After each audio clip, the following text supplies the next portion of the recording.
Bisa dimulai ya, Bu? Halo? Suara saya kedengeran, Bu?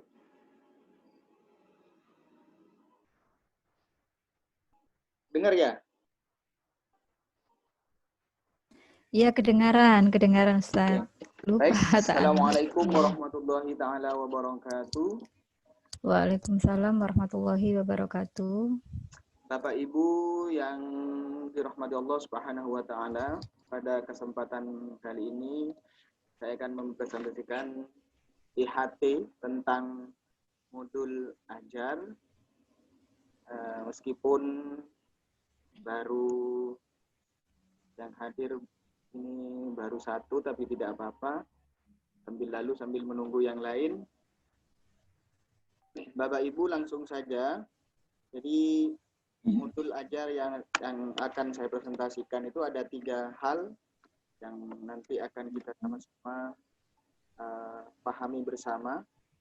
Tapi sebelum itu saya minta kita bareng-bareng mengucapkan dengan kompak I love Pancasila. Bareng-bareng ya, Bu? Iya. 1, 2, 3. I love Pancasila. Oke.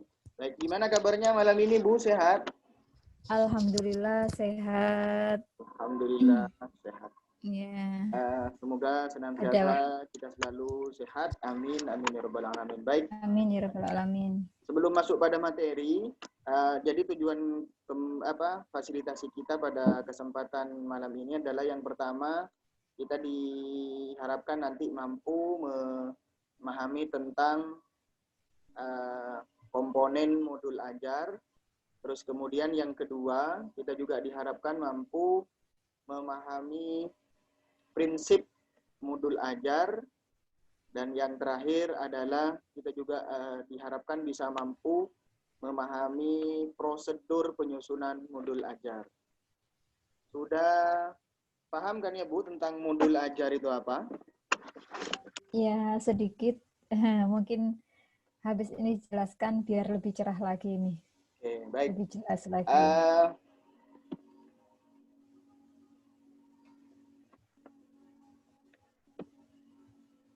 Yang pertama, di modul ajar itu sendiri adalah sejumlah alat atau media maupun metode dan pedoman yang dirancang secara sistematis dan menarik. Jadi modul ajar itu sebenarnya adalah pengembangan daripada rencana pelaksanaan pembelajaran di K13 atau RPP. Jadi ini sebenarnya dikembangkan dari RPP itu sendiri, dan di modul ajar ini sifatnya lebih spesifik, lebih khusus. Jadi kalau RPP yang tahun sebelumnya itu hanya RPP yang memuat atau bahasa lainnya adalah 1 lembar, tapi yang ini juga nanti akan lebih banyak.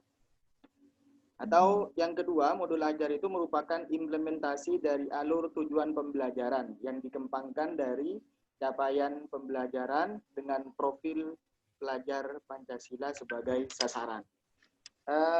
Profil pelajar Pancasila, ingat kan ya, Bu?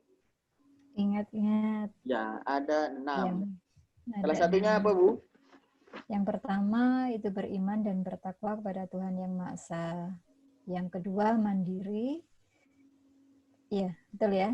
Iya, betul. Ketiga bernalar kritis.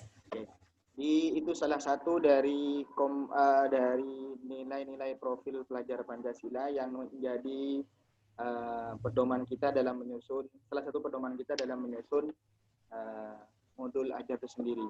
Jadi kita masuk dari 3 tujuan pembelajaran fasilitasi kita. Yang pertama adalah komponen. Jadi komponen modul ajar itu sendiri itu ada 3. Yang pertama itu adalah informasi umum, ya.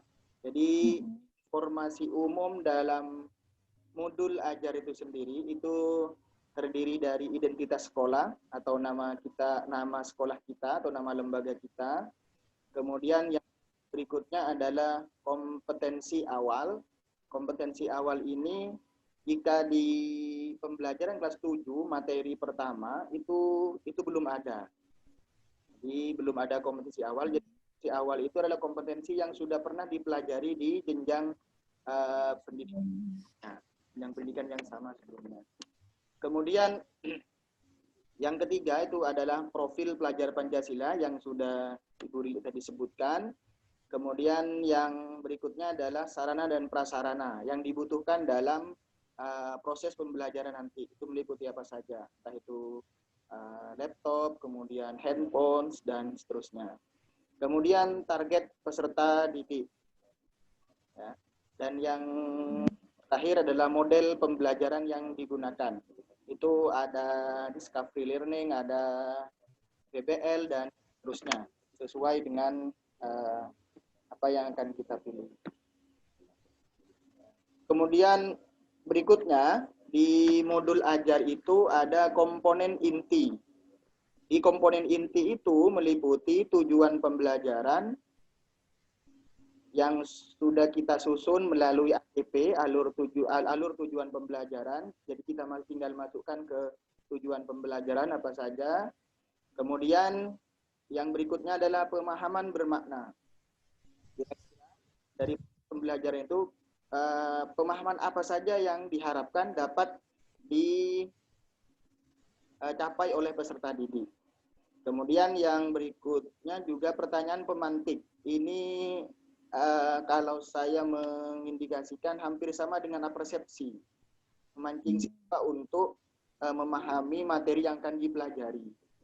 Kemudian adalah persiapan pembelajaran. Persiapan pembelajaran ini terkait hal-hal yang kita persiapkan sebelum masuk pada kegiatan pembelajaran inti. Terus adalah pembelajaran. Kegiatan pembelajaran sendiri itu seperti yang kita lakukan di RPP K13 itu hampir sama. Kemudian yang berikutnya adalah asesmen. Asesmen itu ada asesmen formatif, ada asesmen sumatif, dan juga asesmen diagnostik. Dan yang selanjutnya adalah pengayaan dan remedial. Dan yang paling terakhir adalah refleksi peserta didik dan guru. Jadi di refleksi itu diharapkan peserta didik itu setelah mengikuti proses pembelajaran, kira-kira apa yang mereka dapatkan dan hal-hal apa yang belum mereka dapatkan. Itu diharapkan peserta didik dapat menyampaikan dengan bahasa sendiri. Tidak berupa pertanyaan-pertanyaan yang sifatnya mengacu langsung pada materi, tapi memancing mereka untuk mengingat atau menyampaikan apa yang sudah mereka pahami dan kesulitan-kesulitan apa yang mereka alami selama proses pembelajaran berlangsung. Sehingga nanti itu bisa menjadi acuan seorang guru.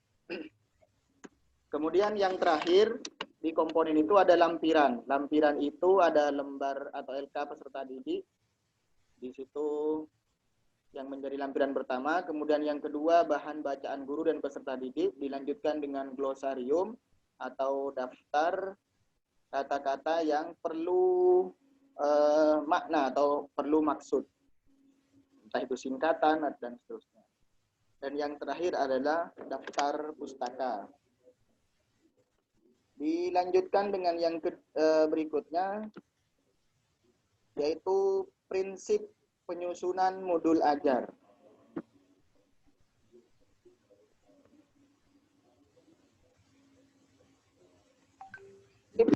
Modul ajar yang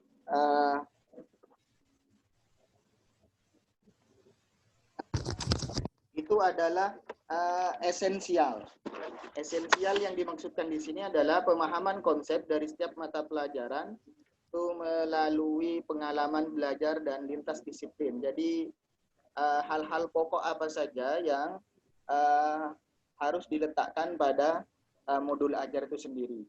Kemudian yang berikutnya, prinsipnya adalah modul ajar itu harus menarik, bermakna, dan menantang. Di sini diartikan menumbuhkan minat untuk belajar dan melibatkan peserta didik secara aktif. Jadi proses pembelajarannya itu berpusat pada peserta didik. Kita itu sifatnya hanya menjadi seorang fasilitator, mengarahkan. mendampingi, dan seterusnya. Lanjut ke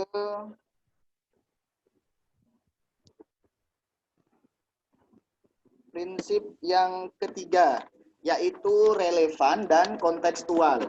Jadi modul ajar yang kita buat itu harus berhubungan dengan pengetahuan dan pengalaman yang dimiliki sebelumnya dan sesuai dengan konteks dan waktu serta tempat peserta didik berada.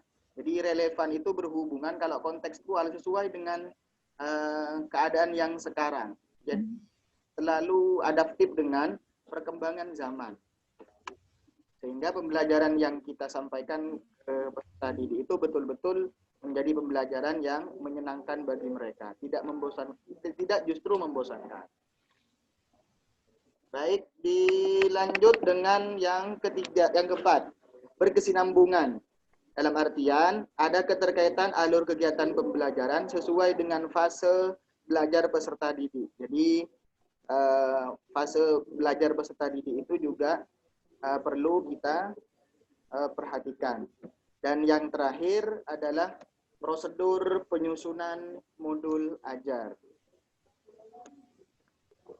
Dalam prosedur penyusunan modul ajar, di sini ada 6.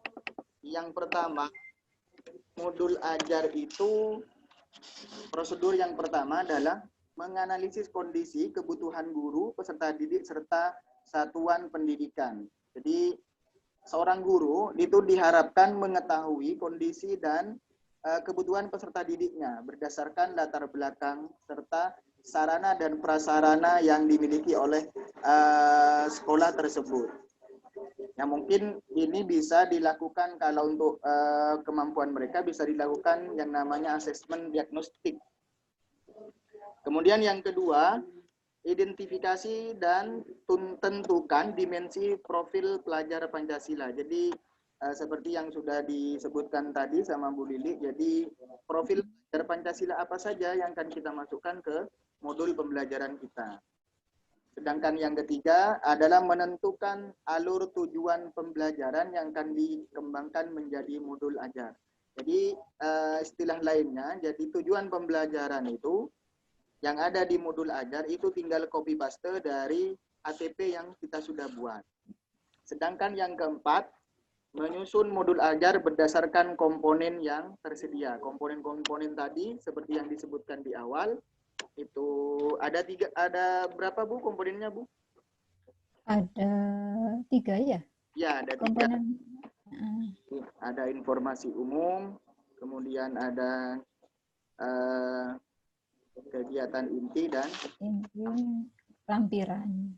Sedangkan yang kelima adalah pelaksanaan pembelajaran. Jadi ini adalah prosedur yang ketiga. Sedangkan yang terakhir adalah evaluasi dan tindak lanjut. Jadi setelah kita melakukan proses pembelajaran, kita sudah mulai dari awal, dari membuat modul, kemudian melaksanakan proses pembelajaran, baru di prosedur terakhir itu kita diharapkan untuk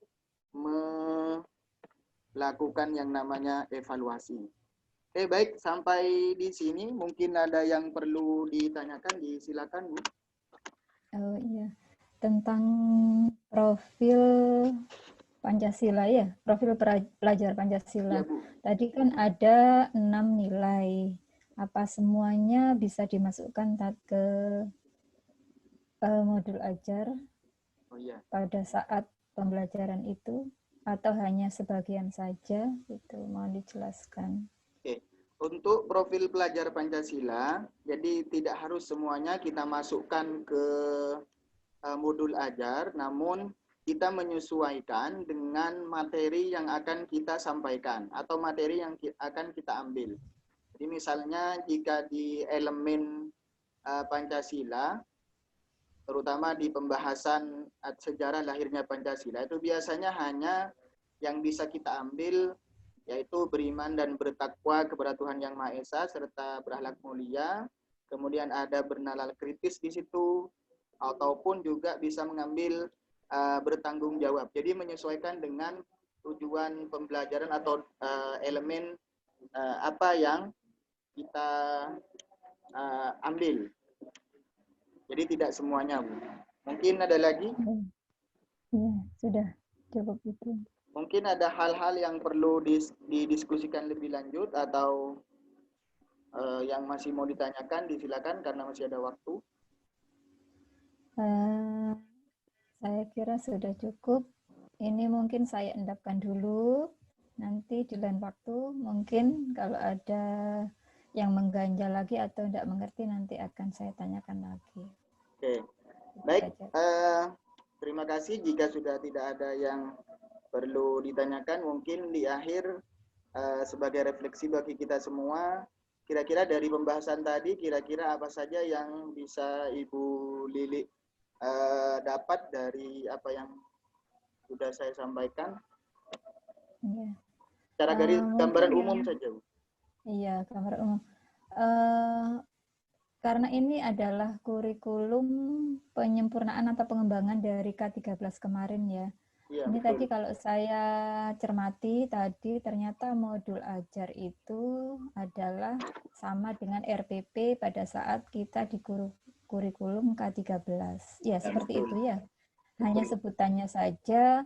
Kemudian juga mungkin kita lebih lebih membuatnya itu lebih cermat, lebih ke sasarannya mengacu pada CP ya, tadi ada istilah CP itu tadi, iya itu ya, mungkin istilah-istilah baru itulah yang harus kita pahami lebih lanjut lagi itu. Sudah. Baik.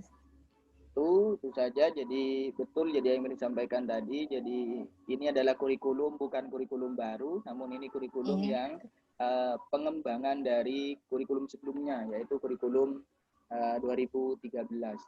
Baik, jika sudah tidak ada yang perlu kita diskusikan kembali, terima kasih atas partisipasi aktifnya kepada Bu Lili.